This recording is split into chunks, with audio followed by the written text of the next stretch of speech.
Good afternoon, ladies and gentlemen. It is an honor to be here with you today at the border. My name is Abraham Enriquez. I'm the president and founder of Bienvenido US, which is a nonprofit organization enhancing the conservative message within the Hispanic community.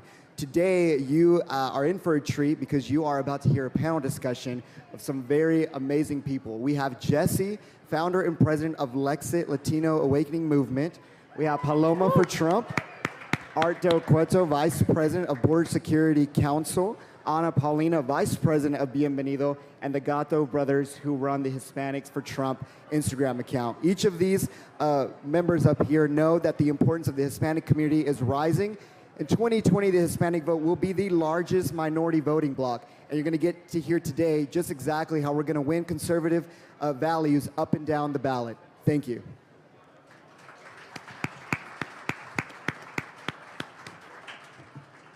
Hi everyone, my name is Ana Paulina. I'm the former Director of Hispanic Engagement with Turning Point USA. The reason, thank you. The reason that we started this organization is because we realized the importance moving forward, especially in 2020 and from now on, with the United States and the Hispanic vote. And that for a very long time, establishment politicians, not to talk smack on the GOP because I love what they're doing right now, but they had forgotten about the conservative Hispanic base. So a lot of people don't realize that conservative Hispanics, we're one in one. That is what we inherently are. So what ended up happening over a period of about 9 months is I located these individuals on social media, and we all connected and joined together to really spearhead this movement that hadn't been done before ever in US history. Where I started and where I got involved in all this, and if you guys could settle down in the back real quick because this is really important. I started working with a nonprofit called Veterans for Child Rescue that dealt with human trafficking of children at the US-Mexico border. This nonprofit continuously, time and time again, is shut down on social media. They're not given a platform, and it's because that argument about child sex trafficking blows really the leftist argument about why we should have open borders out of the water. So what I found on my research is that annually 18,000 women are trafficked across the US-Mexico border. The most trafficked demographic in the United States is Hispanic women that are immigrants. Aside from that, 16,000 children have been victims of child sex trafficking at the US-Mexico border. Is that the foundation of what the United States is based on? I thought that they outlawed slavery in the United States. Well, it's still happening every single day here in this country, and you have the entire Democratic platform using this as a political talking point. With that, I would like to turn this over to Art, who took me down to the border and showed me really what was happening on a regular basis. How you doing, El Paso? So my name is Art Del Cueto, and I was introduced. I'm the Vice President of the National Border Patrol Council.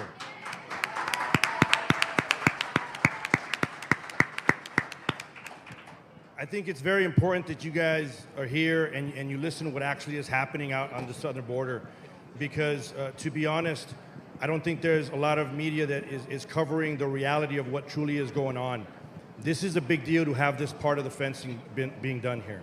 It's a huge deal, and you will hear a lot of individuals that'll make the argument, because I hear it all the time. If you build a 20-foot wall, they're going to bring a 21-foot ladder.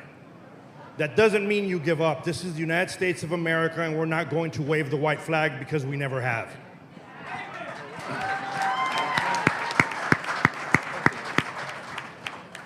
There's a reason I joined the agency. There's a reason I do what I do, and I'm not ready to give up. I care about this country.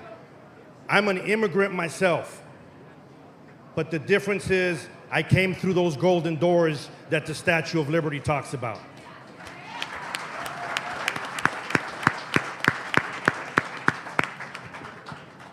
There's a lot of things that are still going on. Obviously, the child trafficking, those stories are very, very much real. You hear a lot of individuals that are attacking the Border Patrol saying that they're separating children. The reality is these individuals are separating themselves. They're turning over their kids to drug smuggling organizations. They're turning over their kids to cartels that are human smuggling. They give their kid over. I work in Tucson, Arizona, near the Tohono O'odham Reservation. And we constantly see kids still being put in the trunks of vehicles, being driven across the desert in 110-degree weather. That's 110 degrees outside. Can you imagine how hot it is inside the trunks of these cars? And people argue all the time that we're separating these kids. Well, I constantly see a lot of individuals that complain and say, you know, when you hear somebody leaves a dog in a hot car, they complain and they say that individual shouldn't be allowed to own a dog. Well, then why should these individuals be allowed to get back with their children when they've given up those kids to drug smuggling organizations and putting them in trunks of cars?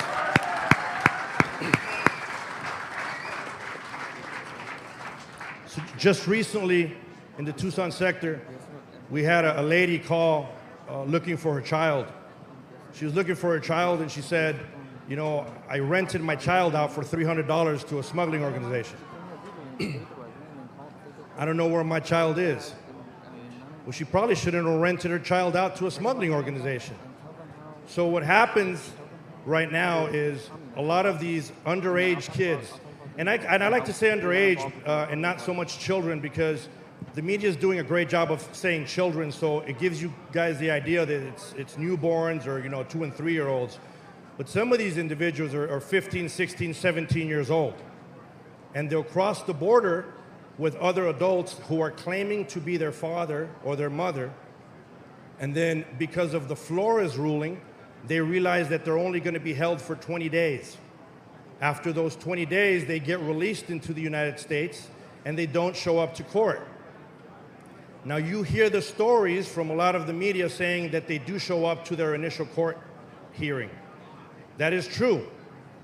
But the reason they show up to their initial court hearing is because they're still under custody. It's pretty hard not to show up when you're still under custody. But they don't show up to these court hearings. It's definitely a problem that everyone needs to get behind. And I've said it many times, it has nothing to do whether you're a Republican or a Democrat.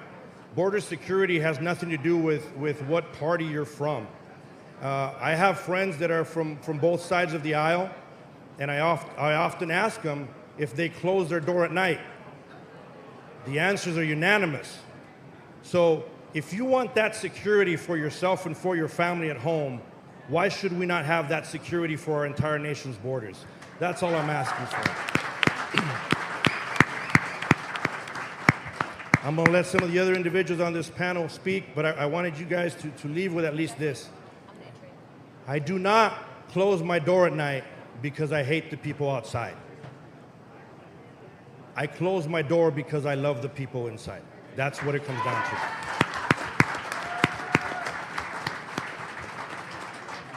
Now, some of you guys will notice we have 2 individuals on this panel wearing Lexit hats, and they're very special because Lexit stands for the Latino exit from the Democratic Party.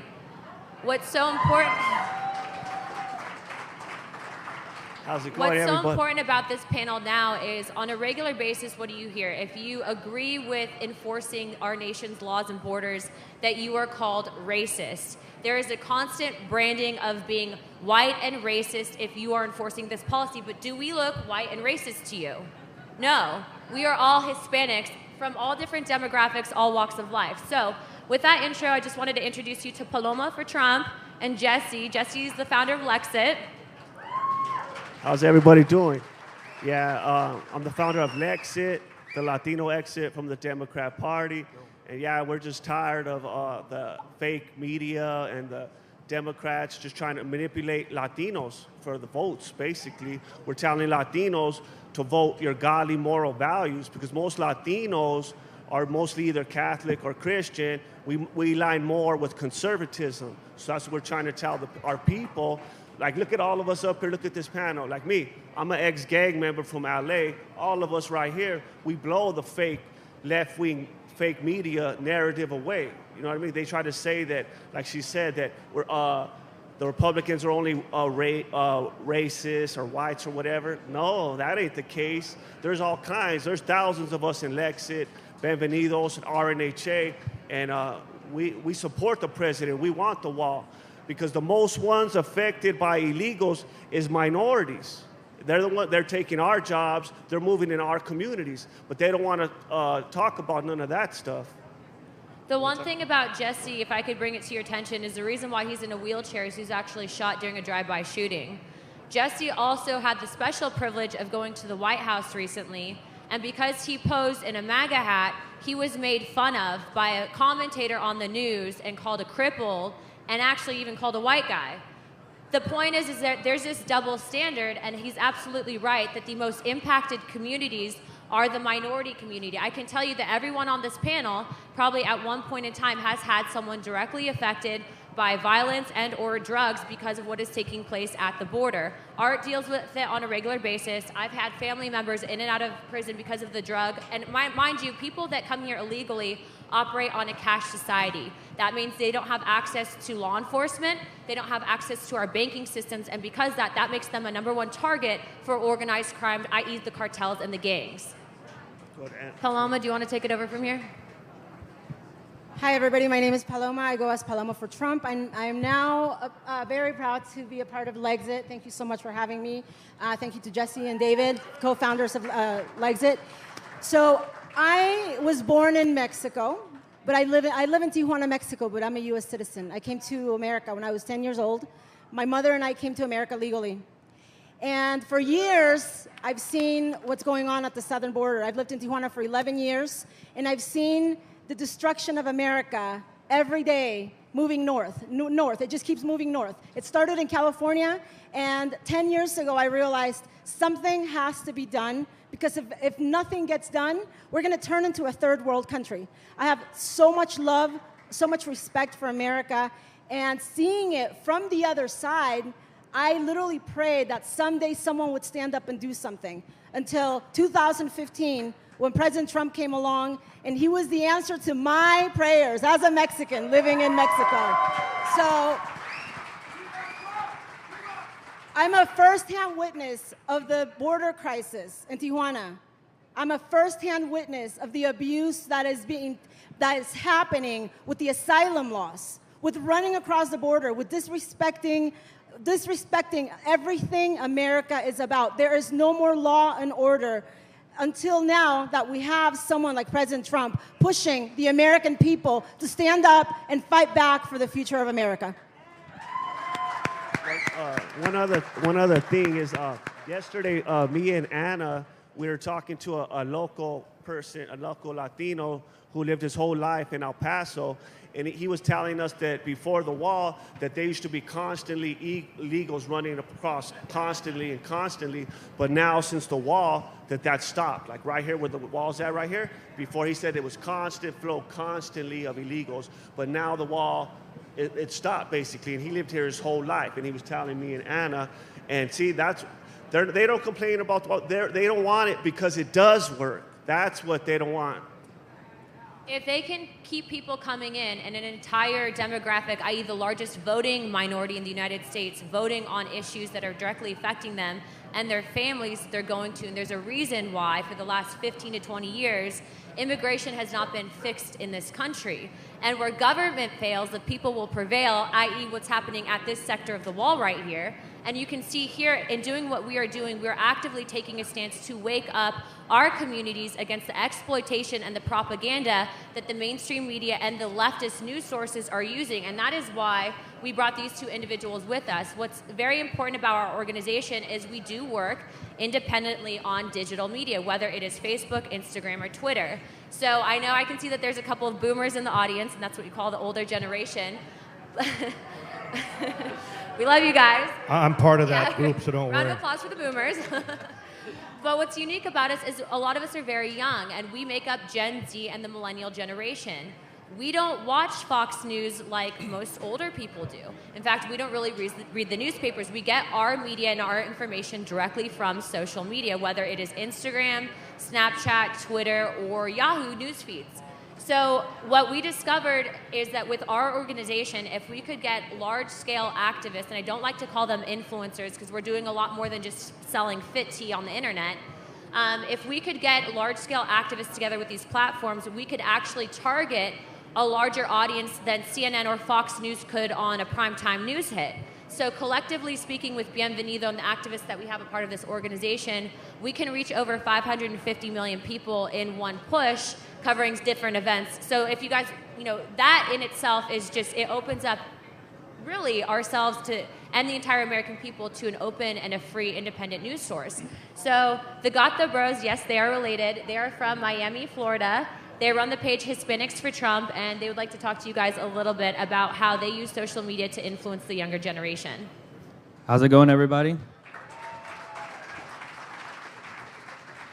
My name is Daniel Gatto, and this is my brother Andres, and we run Official Hispanics for Trump on Instagram. We're based out of Gainesville, Florida. Anybody from Florida in the crowd? Woo! Go Florida. All two of you.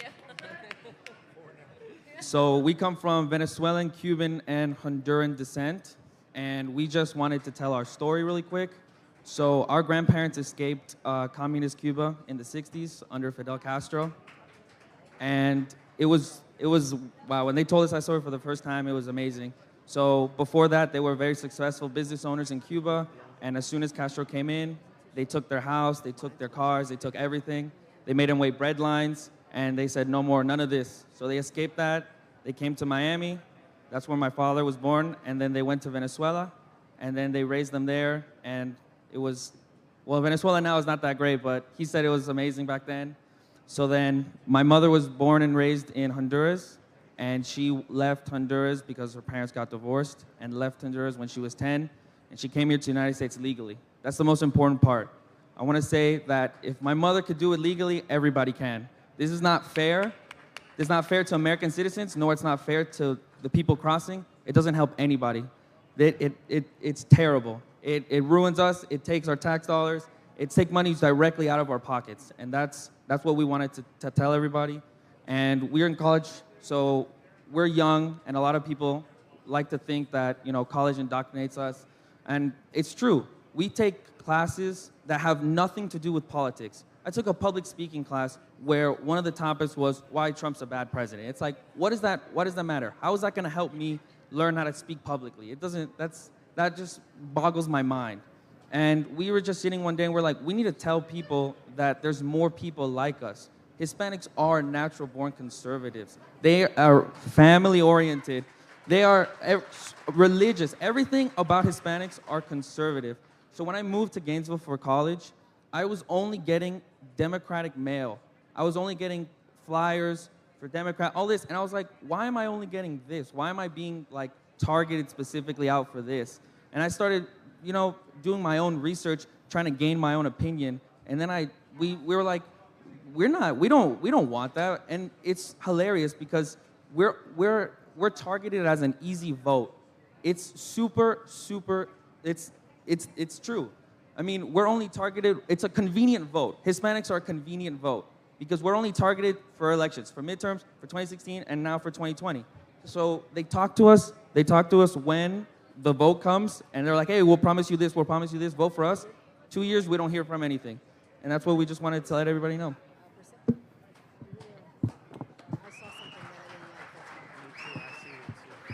How's it going, El Paso?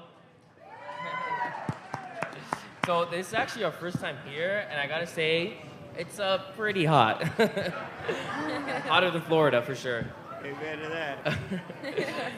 But so like my brother said, we run Official Hispanics for Trump on Instagram, and yeah, we just communicate. We communicate to the community in a different way that people think. So we'll get DMs, which are direct messages, and then we'll respond to people, and then we'll influence. Well, like Anna said, we're a little bit more than influencers. We're more like activists. We actually come to events like this, and we talk to people like yourselves, and we try to spread the word out to everybody. So, yeah. It's also funny how when we let everybody know, because we were kind of like closeted conservatives, we were at one point scared to tell everybody that It's harder to come out now as a conservative than if you were to come out as gay, honestly, as a younger person. And that's sad because what we deal with, I mean, we're called race traitors, you name it. We've been called it on the internet. We've had our information doxxed because of what we're doing. Yeah, but, of course. Yeah, if you could. I just posted a picture yesterday here at the wall, and they were saying, "Oh, go to the other side. Like you belong over there. You're a traitor." All this stuff, and I'm like, why? Like Traitor I don't. To who? Yeah. I don't understand. And it comes even from our family. I could guarantee you, everybody on this panel right here has been, talked back or basically disowned by the family. So I don't we used to have family reunions every year, and I don't go to Thanksgiving. We don't get invited to Christmas anymore. Like that's over, and like it comes from our own, and we get messages all the time, good and bad, but it's mostly from Hispanics. So we get Hispanic messages on our Instagram saying how, oh, you're a traitor, you're this, you're that. How can you support a racist? I'm like, tell me, bro. Tell me the facts. Tell me what Trump has said to make me not be a supporter of him. And then, yeah, once I get the facts, then I won't support him. But as of right now, he has been the most pro-Hispanic president ever in the history of presidents. And it's like... Hold on. Yeah, hold on. Yeah, it's kind of ridiculous how they even try to call us racist, and they even to call Candace Owens racist, call Ben Shapiro a Nazi. The left is just ridiculous, and all they do is play Ilhan Omar is not a racist, right? Yeah. She's not a racist, but we're racist because we support legal immigration. Yeah, or Hillary Clinton saying that all blacks look alike. Well, let's just make her know the Pledge of Allegiance. I've been getting called a Nazi recently a lot by a lot of big publications in Mexico and America. And let me tell you something. We started a movement in Tijuana called Make Tijuana Great Again. We started wearing our hats, and we had thousands of people that joined the movement because we wanted these people out of our country and to do it legally. We did not want an invasion. If you guys saw it in the news, what you guys saw in the news was nothing. We had thousands of people come out in Tijuana wearing hats saying, make Tijuana great again, and we want things done legally. One more thing. What they're trying to do to the left, they're trying to make Latinos and blacks hate whites. You notice that? They're being racist against whites, I see. That's what they're trying to do, is they could say anything about a white person or anything and nobody says nothing. But it's just sickly to me how all they do is play identity politics, and like they're trying to get minorities to hate whites. So I constantly get it from a lot of individuals, just so you know. When I'm not doing this, obviously I'm a representative of the National Council, but when I'm not here, I'm wearing a uniform and I'm out there.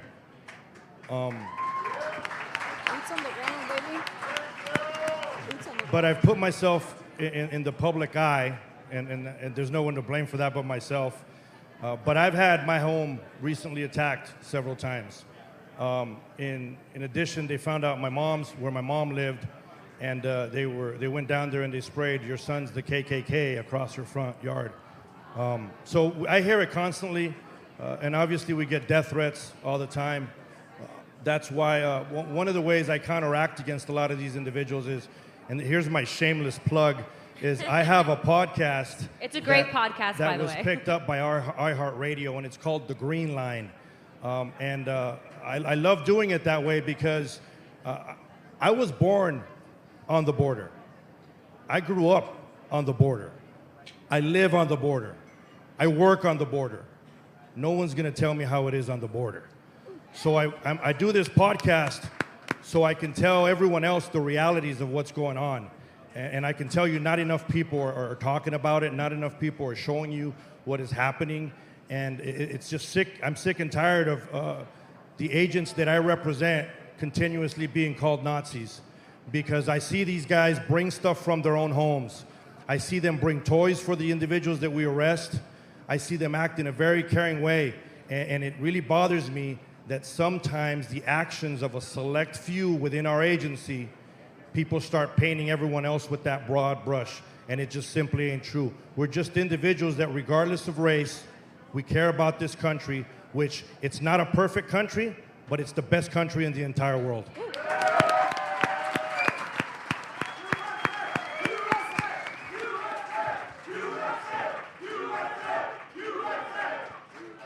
So obviously, being conservatives, we're pro-gun, pro-life, and pro-America. So I'm just going to run down the panel real quick and ask them some questions as to why you guys think Hispanics are pro-life. Because of our godly moral values, because that's what the Bible says. You know what I'm saying? Definitely. We are Hispanics. We are God-fearing people. We do not believe in killing babies. Jesus. And I just want to add real quick, people forget that this is not just a left versus right. Democrat versus Republican, I truly believe that this is a spiritual war.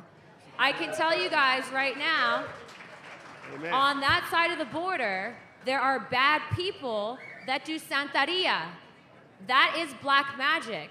So when you're coming out here and doing these things, don't forget to pray.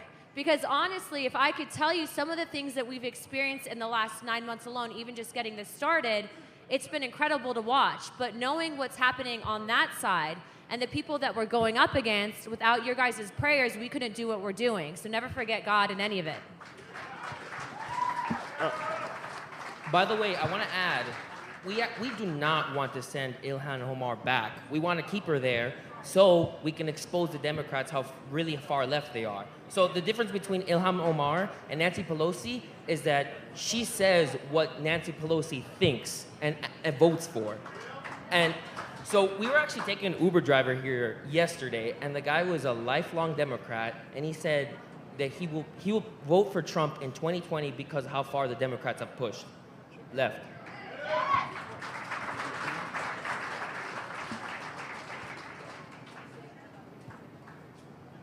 So aside from that, I know I kind of touched on faith a little bit, but one of the aspects of what we do at Bienvenido is we launched a faith assembly because we realized that with conservative Hispanics and really what was happening politically, that the church's voices were being stifled. So we recently launched a faith assembly division where 1,500 pastors across Texas, Hispanic pastors, met in Houston, Texas, to join together to bring conservative values as a talking point back into the churches. What we were finding is that the churches are being really held under the thumb of the 501c3 standard. So why is it that they can just give information, but they can't talk on what's happening politically? You're telling me that as a church, you can give information on how to give or how to have an abortion or where to go for one, but you can't talk about why morally you should not be encouraging that to take place. Part of the reason why we're all up here is we're aware of the human trafficking aspect. We value life. What is happening at the border is not a partisan issue. I don't care if these people are illegal, they should not be being trafficked. And it is our moral obligation as Americans to stand up against what is taking place. And if I could just have Art kind of fill you guys in on a story, I actually had the opportunity to go down to the border with Art. And it was for a documentary that unfortunately didn't go through, but he's told me this story. And I want to tell you guys this story because what happened is we find in politics, and this is really going to help you guys to really go out there and change hearts and minds as well, but people connect more based on stories, not just statistics. So I can give them the stats on the number of children being trafficked, the 1/3 of children that are not biologically related that they proved by Border Patrol, separating people. But this story really struck a chord with me, and I think it's going to stick with you guys. And if there's anything I want you guys to remember, it's this story so you guys can go out and tell people why we need legal immigration and why it protects people on both sides. It's a story about the women separated from children and then I kind of knew that's the story that stuck there. I just wanted to make sure. I didn't want to give you. I got too many stories, man. I'd be here for the rest of the week. Unfortunately. So this is what's strange because this started in the early part of my career. But we had constantly have vehicles that come across loaded with individuals, right? So you have vehicles with a bunch of illegal aliens, because that's the legal term. Don't let anyone change your mind. It's called illegal alien. Now, it's not a racial term. It has nothing to do with race. It's illegal alien. They try to act like it's only Latinos that are illegal. Yup. And we had a group that got arrested in a vehicle. They were taken to the station. They were processed. They were there for several hours. And they were going to get put on a bus and sent over to the ICE facility. Well, one of the ladies inside the cell refused to come out of the cell. I went in there and I spoke to her in the Spanish language. And I asked her, what the issue was, and she started crying. And I said, well, what's the problem? Is everything okay? Were you hurt? You asked the regular, typical health-related questions. At that point, she told me something that still gives me chills. And I've seen a lot of things. I've seen a lot of dead bodies. I've seen a lot of individuals hurt, shot. I've been shot at several times. And this one still is chilling. And she tells me, you caught all the women in one vehicle, but all our children were in a separate vehicle. And we're wondering when that vehicle is going to show up. That lady had been there for at least 8 hours. To this day, I don't know what happened to that vehicle with the children. And that's what's chilling. We have individuals that have called the stations at times and have asked for their kids themselves. And when you tell them your child's here, they turn around and tell you, well, I'm not documented, so I'm not going to show up. Just go ahead and keep them. I'm not separating these kids. We're not separating these kids. These people are separating themselves. That's what's happening. And it just breaks my heart when I see some of these kids. It breaks my heart when I see these young ladies that are coming across the border and that are being raped several times until we get to them. And they run to Border Patrol agents and turn themselves in, and they tell you their horror stories. They tell you these horror stories of what's going on. And I'm going to tell you right now, every time that I see these stories, every time that a child is separated, every time that we find somebody that has been killed, that has been raped, it's not on the hands of any of individuals that want border security. It's on the hands of the people that are creating those magnets that do not want border security, that want sanctuary cities. It creates a magnet and it's on their hands, not on yours and not on mine.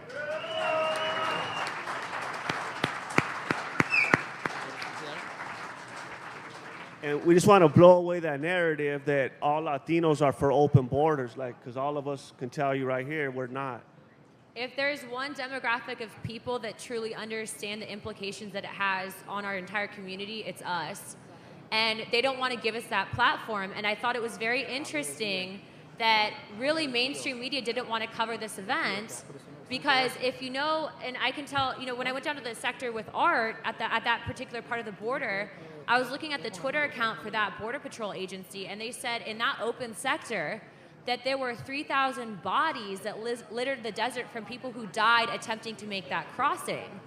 If you care about human life, you will understand that an open border is hurting people on both sides. And they want to fight like hell to not allow that narrative to come out, because it proves everything wrong that they're trying to literally petition on for 2020. So if there's some things and kind of tips and tricks we can give to you guys about how to reach your guys' followings, people in your community, and that the way that you can really impact someone's ideology with this whole thing, we're going to kind of run down the panel and give you guys tips on that. Because right now, if you guys just show up to someone and you talk to them in a red hat, it doesn't matter if it's an Angels baseball team hat or a MAGA hat, people shut down because they've been so programmed to think that that red hat represents something that it doesn't. Paloma, do you want to go first? Tips. So if anything, us Hispanics are the number one who want to finish the wall. Finish the wall.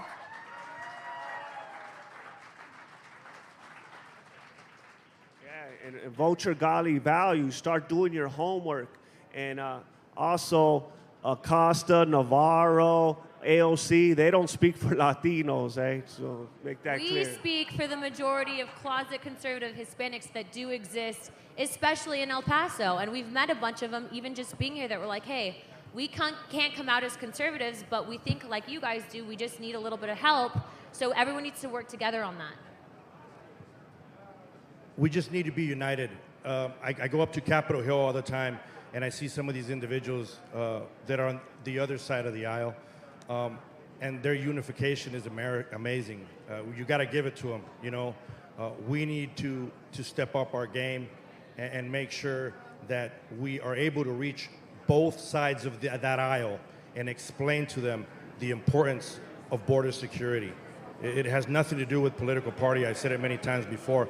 I'm going to let the rest of the folks speak, but I always say this before I end because to me it's very important, and I'm sorry if I offended. Actually, I'm not sorry.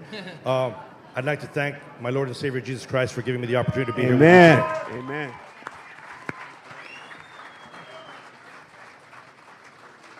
A quick thing, Anna was saying how people are brainwashed. As soon as they see a red hat, they automatically get into this mob mentality. I have a friend back home who has a a hat, and it just says white letters on a red hat, and people get mad every time they see it because they think it's a MAGA hat.